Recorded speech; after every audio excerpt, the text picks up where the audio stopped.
Hey guys, John here of AMC Theater Script to Screen, and right now is a great time to be a film fan because what you got to understand about me is that even when I love a movie, I generally don't see it multiple time in theaters, like I'll check it out on DVD, but right now, there's no less than 3 films in theaters that I've already gone to see multiple times, and 2 of them feature our guests right now. Right now, I am thrilled to be joined by Lyndsy Fonseca, who is, of course, in Kick-Ass and Hot Tub Time Machine, 2 of my favorite films of the year so far. And Lyndsy, how are you doing?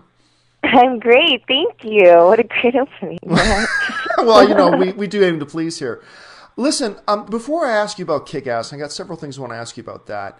You're 23 years old, you're still so young, and yet when you read your acting resume, you've got the resume of like an old Hollywood veteran. I mean, you've got hit TV show after hit TV show. You've even done soap opera. You've got a couple of hit movies now. What's the key to somebody like yourself achieving so much at such a young age already? Wow. I think that when you really love something, you just keep going at it. I mean, I've been doing this for about 12 years, and there were plenty of times I could have gotten down and given up, It's been a long road, but it's what I want to do so much that I just kept with it, Now, you've done such great and beloved shows like Big Love, Desperate Housewives, of course, How I Met Your Mother. Were you always wanting to try to take that step into feature films, or is this something that just kind of fell in your lap? No, I've been trying to get into films ever since I ever started acting, and it's definitely harder to break into films because they want more of a name, they want someone who's done more features, and I guess it was just a matter of who was willing to take the chance on me. Now, of course, right now you're in 2 films that are in AMC theaters, and the one that I want to talk about most right now is Kick-Ass. And when you're shooting a film, it's no matter how good or bad the script is, it's really hard to tell how good something is turning out until you see it later. Did you guys ever have a sense of how good this movie was turning out to be?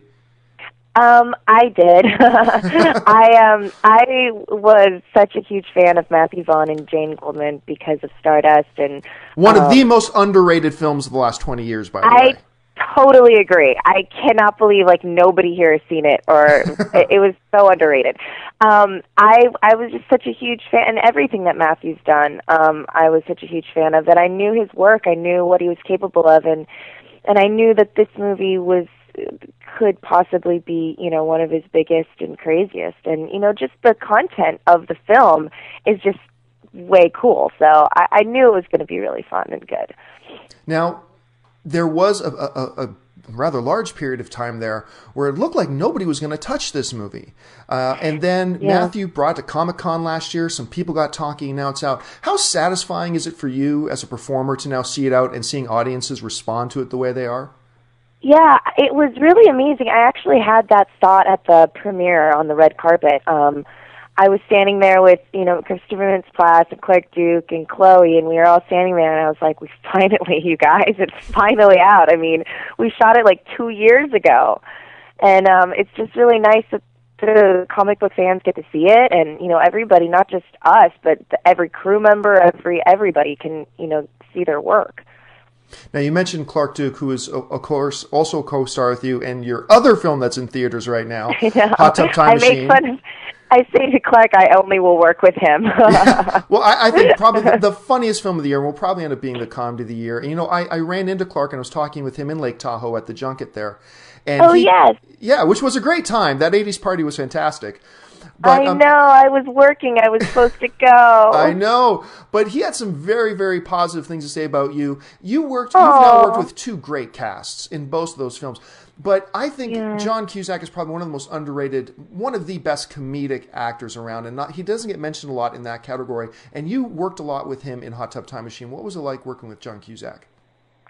It was amazing. It was so amazing. He was so good at improv, and I had never really done a comedy like that before, where I was so free to just do whatever. Kick-Ass we shot first, and it was very, every line had to be perfect, and when I did Hot Tub, it was like you never knew what he was going to say. You never knew, but always in the most supportive way. He was never difficult to work with.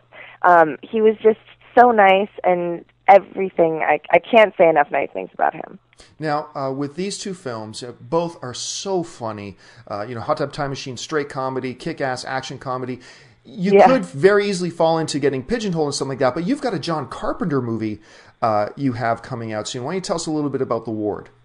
Yeah, I am like a major fan of John Carpenter, and he hasn't done a film in many years, and he kind of is back into it now, and this movie is an all-female cast. It's a period piece. It's obviously a thriller, and it was so fun to do. We had a really good time. All of us girls. I made some really close friends, and he just knows. He reminds me a lot of Matthew in that way, that he knows exactly what he wants. Well, listen, Liz, we look forward to The Ward. Congratulations on Kick-Ass and Hot Tub Time Machine. And we look so forward to seeing you again more in the future. So congratulations and thanks again for joining us. Thank you so much. Take care. Bye.